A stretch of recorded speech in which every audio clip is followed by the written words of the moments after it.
તો કેમ છો તમે બધા? દિવસની શરૂઆત થઈ છે આજે 7 વાગે. કેમ? કારણ કે આપણે છે વાંચવાનું. એક્ઝામ છે કોલેજમાં ને 10 વાગે જવાનું છે. 11 વાગ્યાની એક્ઝામ છે પણ અમે 10 વાગે નીકળી જાઓ. ત્યાં જઈને થોડું ઘણું વાંચશું વચાય તો.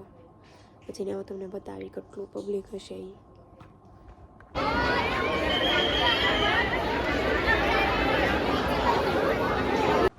તો હવે કોલેજથી તો આવી ગયા ઘરે અને ફરીથી ચોપડા લઈને બેસી ગયા છે કારણ કે એક્ઝામ છે એટલે વાંચવું પડશે.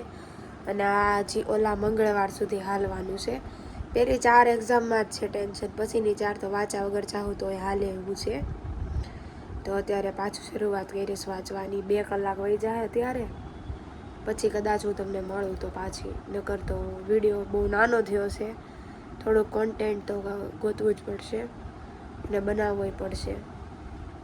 અને હવે લગ્નમાં કદાચ નથી જવાનું, 2 દિવસ પછી કદાચ જવાનું છે, ત્યારે બતાવીશ પાછું લગ્નનું.